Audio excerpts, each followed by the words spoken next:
Ese sábado, 20 de octubre del 2007, llegué a la casa después de haber obtenido la última caja que faltaba de somníferos y le manifesté a mi madre que ya tenía los medicamentos. Ella me ayudó a sacar las pastillas de los estuches. Fuimos a la licuadora, yo vertí la mitad aproximadamente de las pastillas del tarrito del frasco de morfina y yogur. Eso dio para un mug, un pocillo.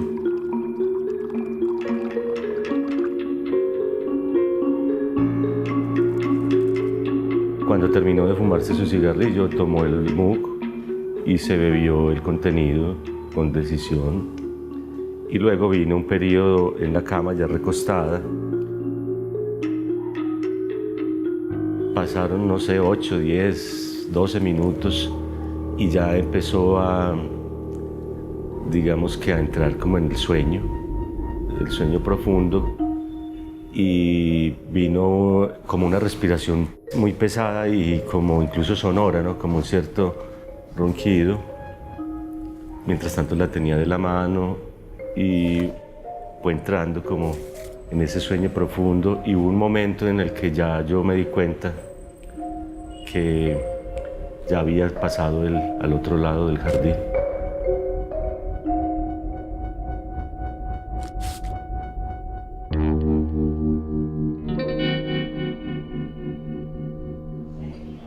En estas ocasiones hay muchas gracias que dar. Las primeras para mí serían darle gracias a Dios por haberme permitido escribir un nuevo libro, un cuarto libro. Pudimos ser así, pero ya terminé este libro y se llama Deslumbramiento. Nací en Sonsón en octubre de 1963. Fui segundo y último hijo de Gabriel Henao y Luzmila Alzate, sonsoneños y descendientes del puñado de aventureros que 2 siglos atrás dejaron arma de Río Negro, vadearon ríos, atravesaron bosques, escalaron cuestas y arribaron a altos valles donde se establecieron. Gabriel creció en el campo, atesado por viento y sol de tierra fría. Escasamente aprendió a leer y escribir y llevó en su juventud una vida disipada. Queda una fotografía de él a los 20 años. Esbelto, sombrero de piel ocultándole la frente, rasgos suaves y el aire ausente que le fue habitual. Un retrato de juventud muestra a Luzmila en la flor de la belleza, con traje negro ceñido de cuello alto, pelo corto a la moda, boca fina y dulce y oscuros ojos soñadores. Fue también de ascendencia campesina, trabajó desde joven y aunque tuvo varios pretendientes, solo amó a mi padre. Se conocieron en 1956 y se casaron en 1958. Tras 2 años de noviazgo, él emigró a Medellín, donde se empleó como agente viajero. Para él, llegó a estas sus quehaceres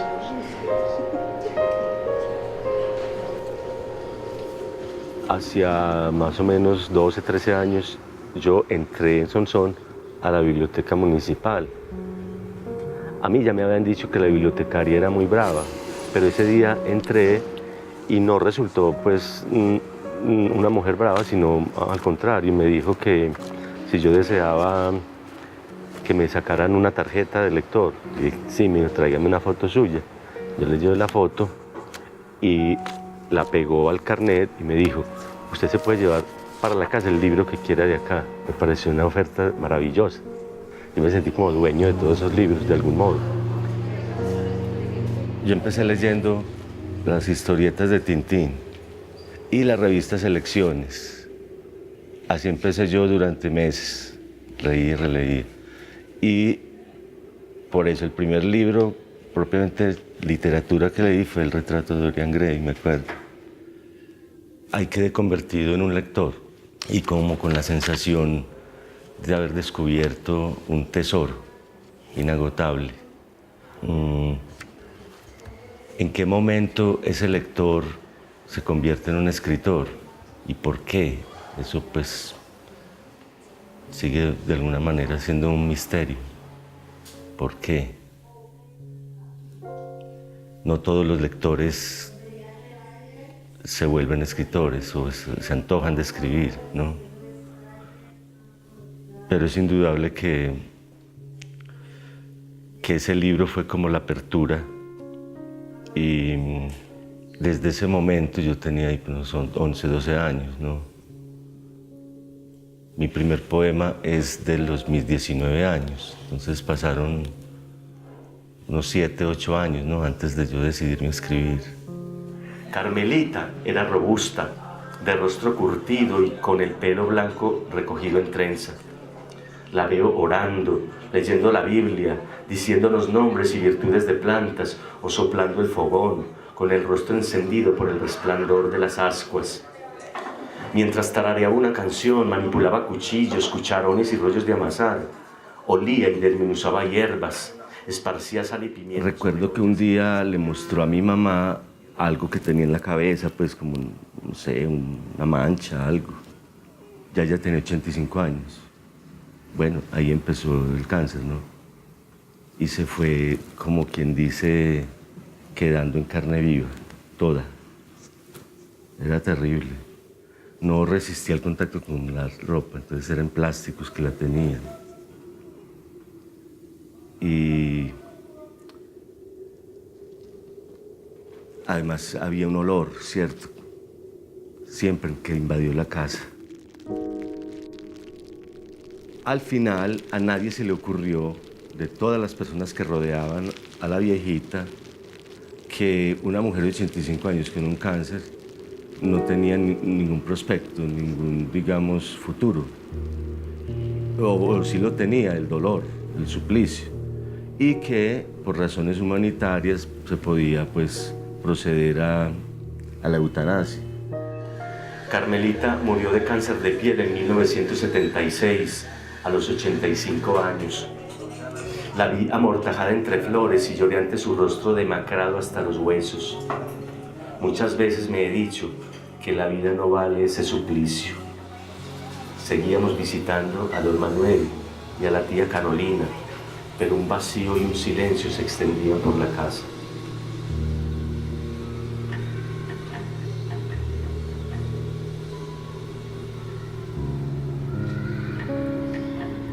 Fue tan espantoso ese final de ella que yo vine ahí a confrontar muchas cosas, ¿no?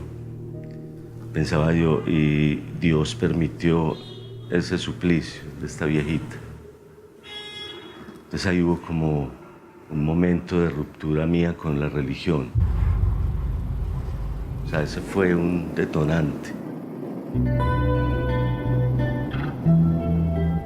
Después de la muerte de Carmelita, fue ya en Medellín el encuentro con la violencia durante 10 años, ¿no? Yo llegué en el 81 y no estaba como preparado para ese encuentro con la necrópolis. Medellín fue durante 10 años una necrópolis, ¿no? Escenas casi diarias, pues, de baleos y de cadáveres, en fin.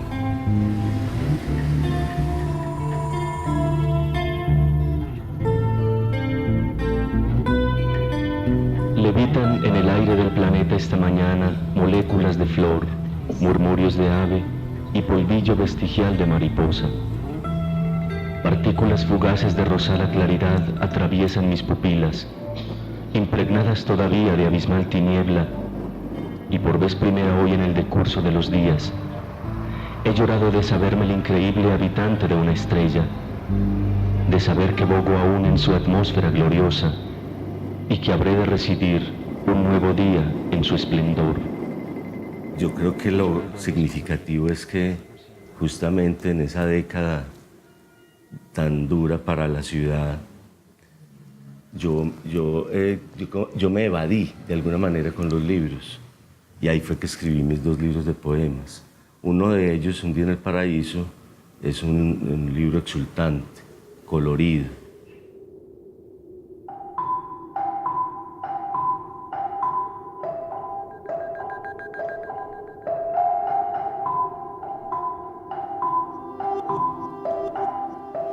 Mis primeros recuerdos de mamá son los de una cálida presencia, emanando un olor grato, cubriéndome de besos, cantándome al oído, dándome la compota de avena o el aceite de almendras para la tos.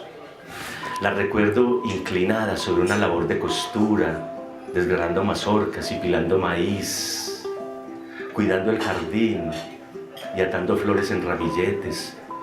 Vuelvo a oírla tararear una canción, recobro su voz, sus frases cariñosas. Vuelvo a verla poniéndose el carmín y perfumándose ante el espejo y saliendo de mañana para la iglesia o mirando ensimismada a través de la ventana. Mi madre sufrió una caída, se partió el fémur.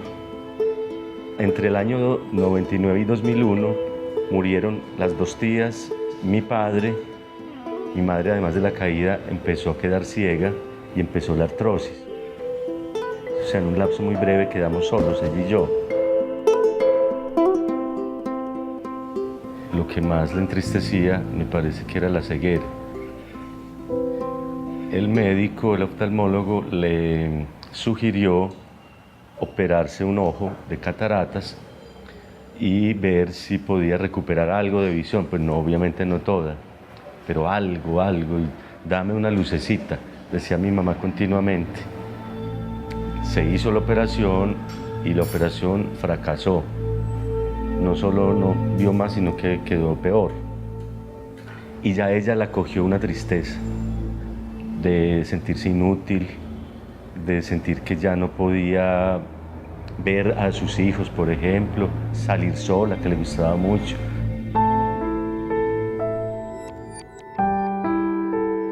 En esos días yo pedí permiso en el colegio para llegar un poquito más temprano a la casa. Ella no se dio cuenta, pero yo vi que estaba llorando en la cama y yo fui a abrazarla, negrita, y me dijo: no quiero vivir así tan ciega, no quiero y no quiero. Y yo creo que ese fue el momento y yo le dije: yo hago lo que usted me diga. Y ella ya sabía qué era, que yo podía hacer por ella, ¿cierto? Yo podía o quedarme quieto y dejar que la providencia o una enfermedad o hacer algo. Entonces hay que ver que yo contaba con una muy buena comunicación con ella. Como vivíamos solos, yo le leía textos, conversábamos. Ella sabía de mi ateísmo pues desde siempre, muy tranquila con eso.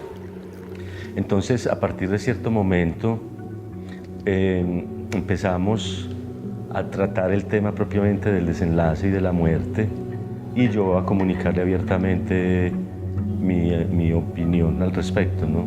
Que la vida es de uno y que no puede haber ningún pecado en disponer de una vida y tener una salida digna y dulce.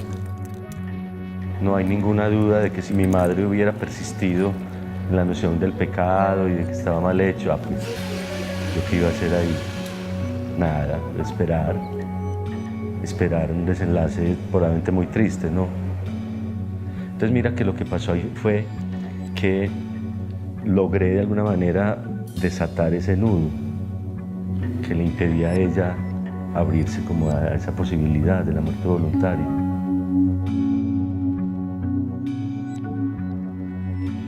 Yo creo que yo puedo sentirme muy tranquilo porque la única motivación fue el amor. No solo en ayudarla a ella, sino en yo también irme con ella. En el fondo era el amor. Cuando menguó la lluvia, salí una vez a caminar, a despedirme de la tarde, a reconciliarme con mi mortalidad y a dar gracias por haber sido un testigo privilegiado de este espléndido universo. por los goces elementales de la vida, por el sol y la lluvia, por los pájaros y el viento, por la embriaguez, la exaltación y el júbilo, por la ciencia que me permitió el atisbo de un orden, de una cartografía, por tantas horas que la poesía perfumó, por las alas panorámicas de un libro abierto, por el silencio y la penumbra de los bosques, donde tiembla el alma ante la inmensidad del tiempo, por la impasibilidad de la tierra, por la agilidad del agua, por la sutileza del aire, por el resplandor del fuego, por la conciencia y la fraternidad, por el misterio y la belleza, por la maravilla y el canto. Por estos y otros muchos dones, y a unas horas de mi fin, me sentí justificado y a mano con la vida, podía morir en paz. Yo ya había tenido alguna vez y durante años en un gabinete de mi escritorio todo el dosaje, ¿no? Los somníferos y la morfina, ahí estaban, pero luego me pareció que ya estaba pasada la morfina, etcétera, entonces los deseché, y cuando ya mi madre expresó pues su intención de partir, entonces yo los volví a conseguir y pues tuvieron una eficacia del 50%, porque a mí no, conmigo no funcionó la dosis, ¿no?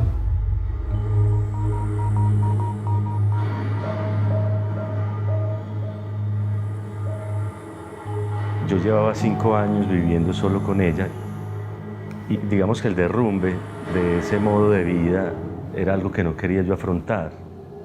Ahora, no tenía, por otro lado, como un incentivo suficientemente grande para seguir viviendo, porque lo que a mí más me ha gustado y para lo que yo creo que nací, que es escribir, eso resulta que yo llevaba 5 años sin escribir nada. Perdón, no más, llevaba más, casi una década sin escribir. Entonces me sentía como que no había un gran... Yo era profesor, pero no es lo mismo. Yo no quería ser profesor, quería escribir, no estaba escribiendo.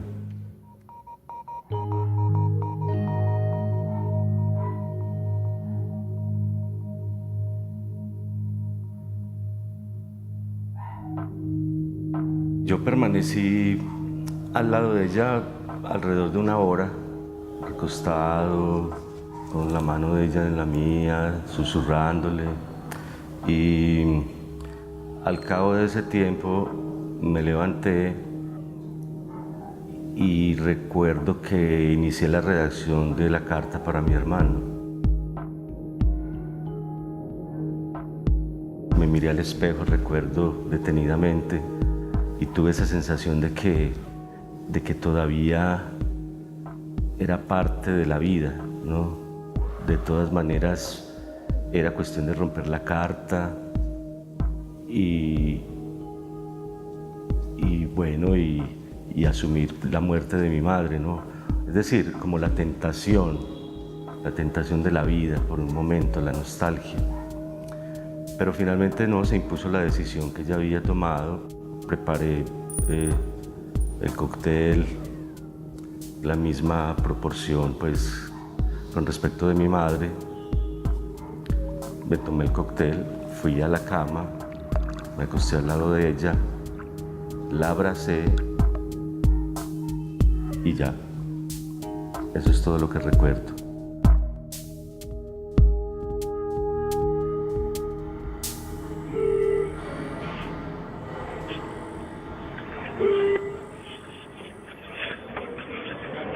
El Juzgado Primero Penal Municipal con funciones de control de garantías de la ciudad de Medellín insta a la presente audiencia preliminar de los denominadas concentradas acá en el Hospital San Vicente de Paúl, Pabellón San José, cama 4, por el delito de homicidio, seguido en contra del señor Carlos Fran.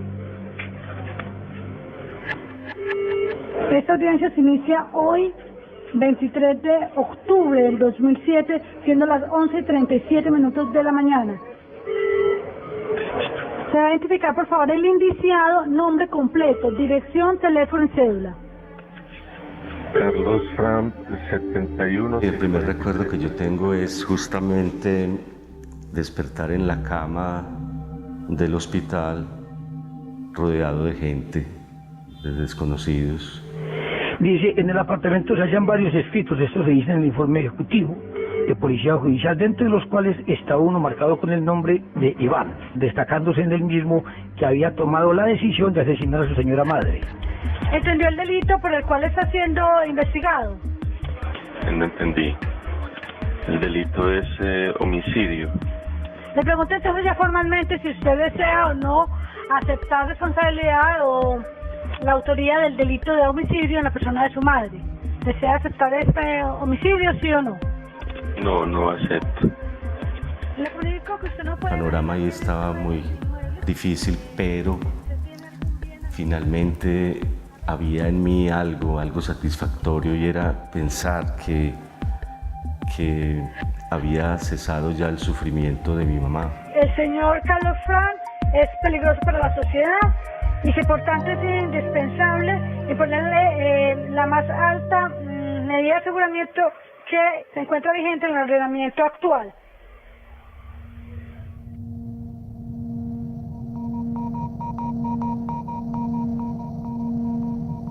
Era un caso realmente muy novedoso en la jurisprudencia nacional, entonces no había precedentes.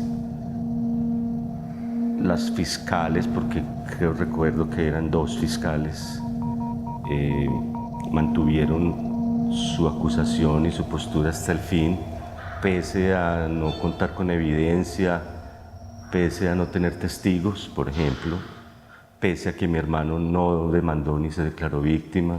No hay prueba, insisto, no hay prueba de la manifestación de la voluntad o del querer de la señora Luzmila de quitarse la vida. Entonces, señor juez, no hay otra explicación de la autoría de la muerte de la señora Luzmila distinta a que el señor Carlos Fram le cegó la vida con una dosis de morfina. Yo creo que sí se requiere dar un salto. Por ejemplo, si uno es creyente, el salto por el cual desaparece la noción de pecado, ¿no? El mismo Carlos Fram esta mañana lo reiteró. Ella era una mujer muy religiosa, muy piadosa. Ella sentía alivio espiritual cuando iba a la Eucaristía. Sí, una persona como la señora Luzmila sabe que suicidarse es pecado. Mi madre logró dar ese salto de considerar que no solo no era pecado, sino que no se podía esperar de un Dios que supuestamente es benévolo y misericordioso. No podría, pues, sería impensable que juzgara como pecaminosa una salida dulce de alguien, ¿no? Y digna. Mira la paradoja, ¿no? Parece como si a Dios le gustara más las muertes violentas, cruentas, sangrientas. Pueden sentarse. Antes de dar a conocer la sentencia, verificamos la asistencia de las partes. Flor María Hurtado Pérez, fiscal seccional código 12. Buenos días, mi nombre es Carlos Fram. En el juicio oral, no se probó que la conducta del acusado constituyera un homicidio agravado, como se le atribuyó en la acusación, sino una ayuda o inducción al suicidio, pues fue un acto de amor, de piedad, antes que un acto de crueldad, conforme a la historia clínica y el testimonio del acusado, y la Fiscalía no probó que los hechos fueran distintos a como los declaró este. Lo que pasó con mi madre es que nos vimos en un estado de indefensión. No teníamos nadie a quien recurrir. ¿Qué le habría dicho el cura? Aguante, señora, espere. ¿Qué le habría dicho el médico? Espere, señora, no me pida eso que es delito. Yo obedezco al juramento hipocrático. ¿Ante quién nos íbamos a dirigir? ¿La EPS? Nadie le iba a ayudar. No había nada que hacer, esperar, y no me parece justo. Entonces yo me sentí en el deber de protegerla, Así pues, el Tribunal Superior de Medellín, Sala de Decisión Penal, administrando justicia en nombre de la República y por autoridad de la ley, decide revocar las sentencias objeto de apelación y en su lugar dispone precluir el juicio adelantado contra Carlos Fran por la muerte de su madre Luzmila Alzate de Henao en la noche del 20 de octubre de 2007. Cúmplase, se levanta la sesión.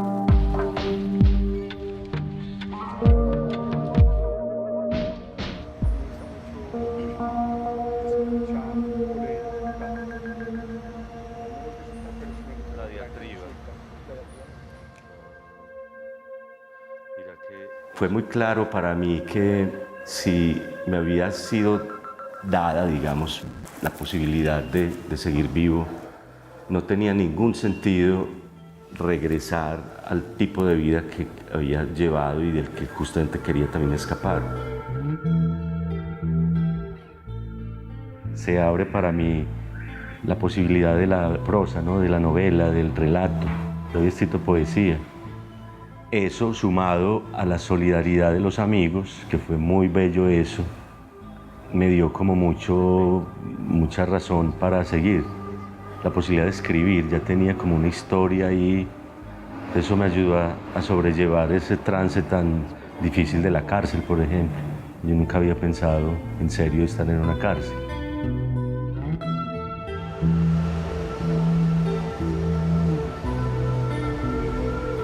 Asistimos esta noche al desdoblamiento de Carlos Fran, un proyecto concebido hace 7 años.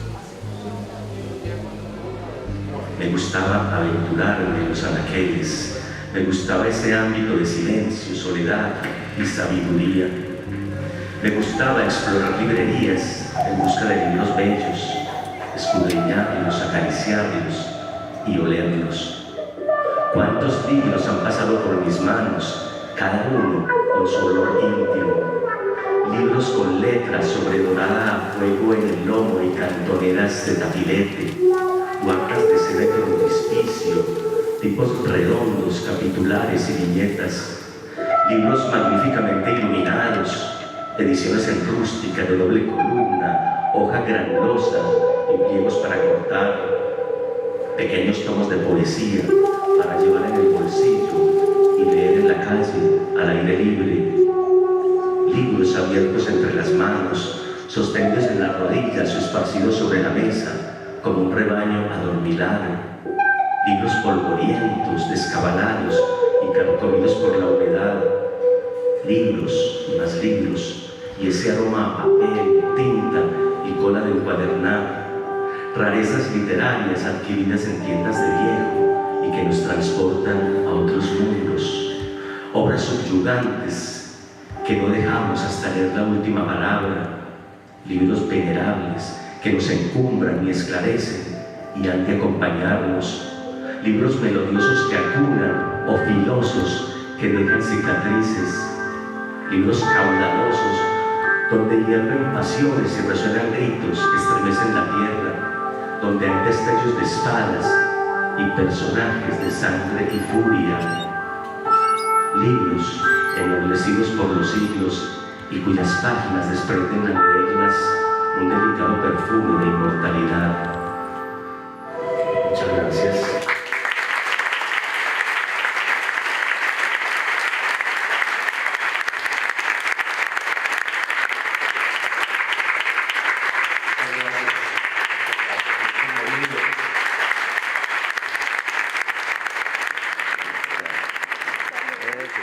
Yo soy de los que piensan que ya que existimos, hay que aprovechar antes de que se desvanezca este sueño, aprovechar que tenemos un aparato cognoscitivo tan complejo, que somos tan propensos al cuestionamiento, al asombro, a la maravilla, a la belleza.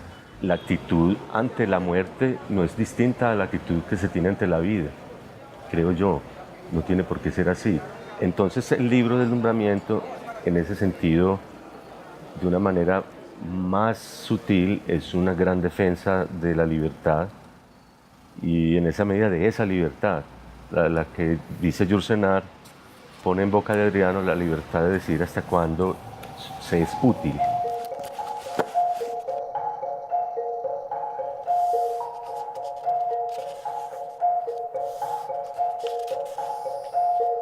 Este libro, Final Exit, cuya primera edición es del año 91, ha sido revisada por el autor para incluir el apartado que trata de los gases inertes.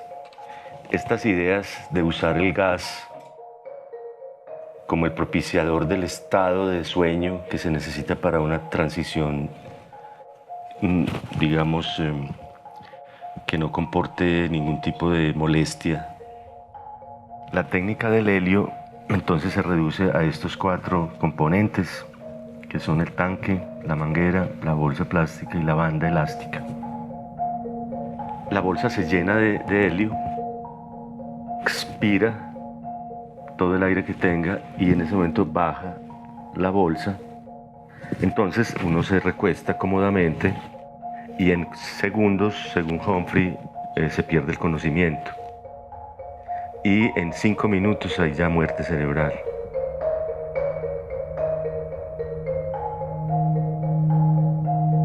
Procedo a manifestar mi criterio, intención y voluntad respecto a que en caso de llegar a encontrarme en el futuro con enfermedad en estado terminal, acompañada de sufrimiento, determinado por mí como insoportable, autorizaré a un médico para que, en el marco de lo establecido en la sentencia de la Corte Constitucional de Colombia, me proporcione medicamentos en dosis letales para acceder a la muerte digna de manera rápida, segura y apacible.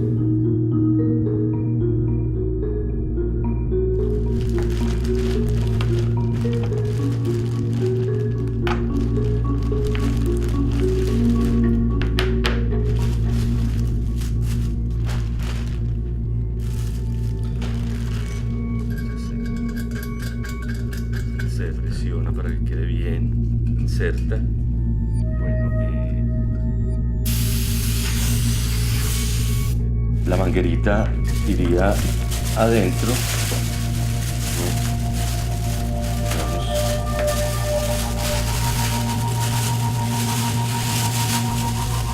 todas maneras,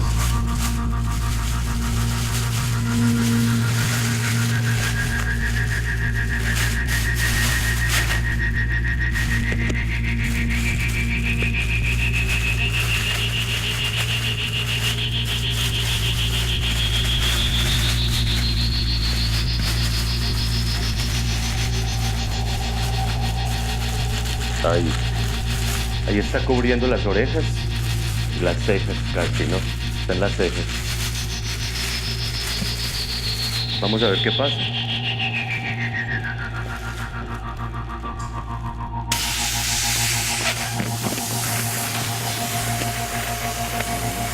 Y luego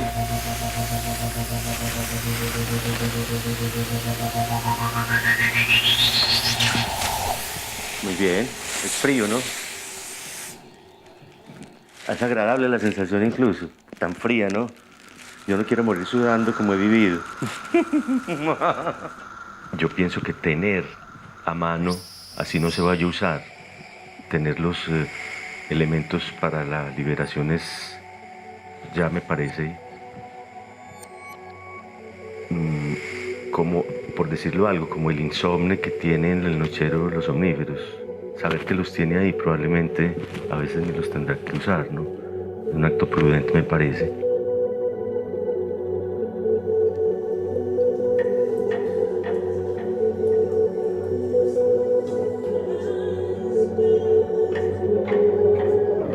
Aunque sigo considerando que la muerte es la primera noche tranquila, como dice el poeta inglés, no hay prisa, ¿no? Entonces, en este momento, la sensación mía es como de, sí, como de una gratitud porque la vida sigue siendo, para mí, una fuente de curiosidad, de placeres, de asombro, y mientras se mantenga ese estado de cosas, vale la pena, ¿no?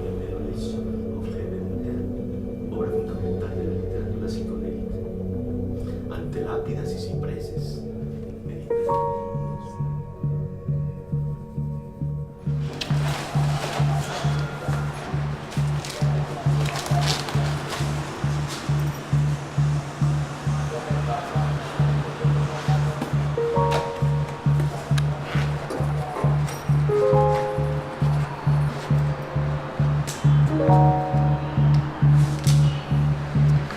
estoy en un punto en el cual pues quisiera salir con mis libros, llevarlos, digamos, a otra parte, a otro país de habla hispana, a ver qué pasa. Y simultáneamente he visto más bien cómo de una manera inconsciente casi se han ido configurando algunas ideas, uniendo cosas, ¿no?, con miras probablemente a un siguiente libro, pero pues estoy como en una fase muy embrionaria, digámoslo así, ¿no?